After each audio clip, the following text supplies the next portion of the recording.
देखें, एक्सपेक्टेशन आपको लोगों से रखनी चाहिए। ये बात हो सकता है कि एक्सट्रीम या डिपेंडेंसी एक्सट्रीम में ना हो। ठीक है, अगर एक्सट्रीम में ये दोनों चीजें होंगी तो आप इसको डिसऑर्डर में शामिल कर सकते हो। डिपेंडेंट पर्सनैलिटी डिसऑर्डर के अंदर आप शामिल कर सकते हो। अगर आप किसी के लिए इन्वेस्ट कर रहे हो रिलेशनशिप के अंदर, वो आपको रिटर्न नहीं दे रहा, तो इसका मतलब ये है कि आप तो वन साइडेड कर रहे हैं सब कुछ। ये तो वन साइडेड हो गया। आप किसी के लिए कुछ करें, आप उसको अटेंशन दें, लेकिन वो आपको अटेंशन ना दे, वो आपको आइडियलाइज करे। ठीक है, वो आपको आइडियलाइज करेगा शुरू में रिलेशनशिप के अंदर, फिर आपको डीवैल्यू करेगा। ठीक है, फिर आपको डिस्कार्ड करके फेंक देगा।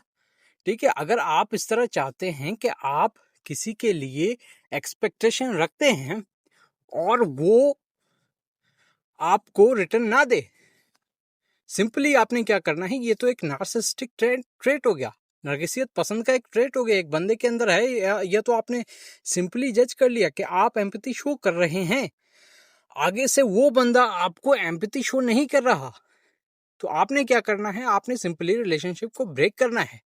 हाँ, ये हो सकता है कि आपका इंटीमेट रिलेशनशिप है, फैमिली के अंदर कोई रिलेशनशिप है, तो वहां पे आप दूसरे टेक्निक इस्तेमाल कर सकते हो। आप मिररिंग के टेक्निक भी इस्तेमाल कर सकते हो। इसके अलावा दूसरे टेक्निक भी हैं इंटीमेट रिलेशनशिप के अंदर। लेकिन अगर एक्सपेक्टेशन, आप ये कह रहे हो कि एक्सपेक्टेशन रखनी ही नहीं चाहिए, ये तो I think that is not fair in relationship. Relationship के अंदर कॉम्प्रोमाइजेस भी होती हैं, रिलेशनशिप के अंदर कम्युनिकेशन भी होता है। आपने सब कुछ कर लिया, आपने अटेंशन भी दी, आपने एम्पैथी भी शो किया, लेकिन आगे से आपको कोई रिस्पॉन्स नहीं मिल रहा, सिंपली आपने रिलेशनशिप को ब्रेक कर देना चाहिए। इससे आप सेफ रहेंगे।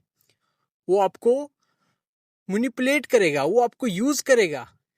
ठीक है, वो सिर्फ यही कार्ड खेलेगा कि भाई एक्सपेक्टेशन नहीं रखनी चाहिए, क्या आपने मेरे ऊपर एहसान किया है क्या। वो सिर्फ आपको सिंपली यही बातें बता के रफू चक्कर कर देगा। ये आप पे डिपेंड करता है कि आप किस तरह से इस चीज को हैंडल करते हैं। आपको सिंपली वो एक सिम्टम मिल गया कि भाई मैं तो उसको अटेंशन दे रहा हूँ, मैं तो उसके साथ कॉम्प्रोमाइज कर रहा हूँ, मैं उसके साथ कम्युनिकेट कर रहा हूँ, लेकिन वो आगे से कह रहा है कि भाई एक्सपेक्टेशन नहीं रखनी चाहिए, आपने मेरे ऊपर एहसान किया है क्या। That is simply a narcissistic trait. आपने अवॉइड करने हैं इस तरह के लोगों को।